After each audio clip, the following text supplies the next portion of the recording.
Sorry about the weird lighting in the back. I'm in the bathroom. I'm probably gonna lay down after this video, so I'm just hanging out in the bathroom right now. But this video is pretty much to help anybody that is trying to find information on pelvic MRIs. I recently got an ultrasound done at the same place that I got my pelvic MRI done, and it came back that I guess I had PCOS, so that's the reason why I did the pelvic MRI. At the time, I did not realize that it was going to be a dye contrast one, which I am guessing from my research that I've done prior, way long time ago, is that when this happens, they're detecting whether or not there's any blockage or anything, I guess, in the pelvic ovaries or wherever. I'm not quite sure exactly, but I guess they're just testing to see if there's any blockage. So, yeah. I don't have too much information on that because I had no idea. The only reason why I assumed that I was getting the dye one was because yesterday when she called to move my schedule up for today, she asked me if I was allergic to dye, and I was like, well, I've never had an MRI done, so I have no idea. So apparently I'm okay right now though, so I guess I'm not allergic. But yeah, my appointment was scheduled for the 18th, but they moved me to today, which is the 15th at 7:30 in the morning. So yeah, it wasn't that bad. I mean, it was a big machine. It wasn't nearly as big as some of the ones I've seen on YouTube, but maybe that's like the older version of the MRI machines. I'm not sure.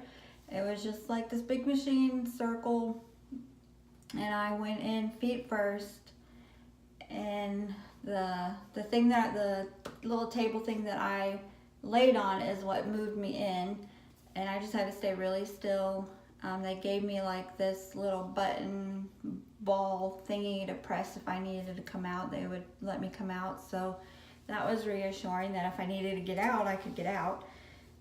And I did have earplugs. I did not have any cancellation headphones that play music. That would have been nice, but the sounds didn't really bother me. The part that was a little scary was when the sound stopped and it got quiet and then they started back up, because I scare easily, so that was kind of nerve-wracking, just that part. But if the noise was actually consistent, I probably would have fallen asleep, because I'm guessing, because you're in this like tube thing, and you're laying down, and everything that I felt was actually on my back. So I think when they take pictures and everything, it's actually the part that you're laying on, not the thing you're laying in. So that kind of warmed up. That was kind of like a heating pad, and there was a tiny bit of vibration, and there was also like a cool breeze going over my body and my face, and I love sleeping with the fan on, so like that was perfect for me. So if that noise was consistent, I probably would have fallen asleep. The radiologist people that did my MRI, I'm not sure their technical word, but I got mine done at a radiologist place. But they were both very nice, very reassuring. I had a good experience. So yeah, I guess not all MRI machines are made the same. Some might be louder.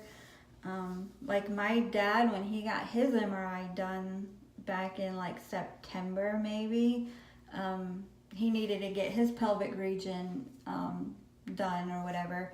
And when they put him in the MRI, they put him in halfway. I was all the way in, but like you're not closed in. It's like a circle, so there's nothing that's going to close you in. Around you's closed in, but if I needed to like scoot out, I could have, because there was nothing stopping me.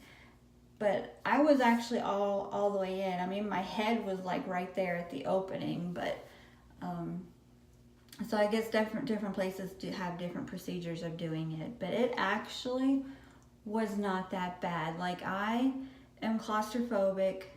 Sometimes I let my mind play tricks on me. I didn't have any sedatives. I didn't even sniff oils. I was going to put on some lavender oil just to help calm me, but I totally forgot to do that. But I don't know, it wasn't as bad as I thought it was going to be. They gave me I guess they gave just good enough direction and just were very comforting that I just felt comfortable, which I'm really surprised because I've never been diagnosed with actually being claustrophobic, but I know that like I hate being pinned down. Like I'll freak out if you pin me down. If I'm backed into a corner and there's no way out, I'll freak out. But I guess going in knowing that this is for medical purposes, I guess I just didn't freak out. So I was happy about that. I was really, really nervous that I was going to freak out once I got in there and heard all the banging, but I did pretty good. I stayed still. I did good. It wasn't, like I said, it wasn't as bad as I thought it was going to be. The noises almost, like I had regular old squishy little earplugs that she put in, and from what I heard, some of it sounded like a jackhammer, maybe not quite as loud as an actual jackhammer, but that sound just kind of reminded me of a jackhammer. There was some buzzing sounds, and there was some beeping sounds, and there were, the best way to describe it on the other sounds were like video game sounds from like the 80s with a buzzing sound. So it really wasn't that bad, but I'm just waiting. I don't know how long it's going to take to get those results. I know when I did my ultrasound there, those results took 1 to 2 business days, but she didn't tell me any of that. I didn't ask. I kind of didn't have it on my brain to ask. But I'm hopefully by the end of this week I'll have those results.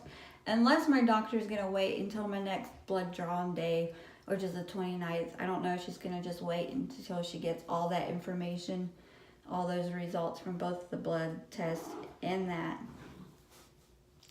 If you hear something growling, it's my dog playing with his rooster probably. He hates that thing. But anyway, so now it's just waiting on all those results, getting the blood work done on the 29th and just going from there. But I'll keep you guys updated, and I hope this video was helpful. If you are doing a pelvic MRI, just breathe and close your eyes and stay still. I got through it by really thinking about, you're doing this to find out about the PCOS, you're doing this to find out if you can have kids, or that part of it. But yeah, if you are in the upcoming weeks or days of getting one done, I wish you the best of luck. It really isn't that bad. It'll be okay. Mine lasted about 45 minutes, but it didn't feel like 45 minutes. It felt like, I don't know, 20 minutes or something. The dye contrast, my left arm does better with IVs, so I told them to use my left arm. And the guy that did it, he put it in and that was it. I didn't feel anything. So that was nice. I didn't even feel the pinch or anything. And I feel like guys are better with IVs than women are. No offense, but I feel like they are. I think women just think about it too much. I don't know, but he just did it and that was that. And with the dye contrast, it felt kind of warm. And I feel like I felt it in my stomach, but I don't know if I really did or if it was just my mind thinking that. Right now, I don't feel anything. I felt hungry after I was done, so I was like, okay, that's not an issue.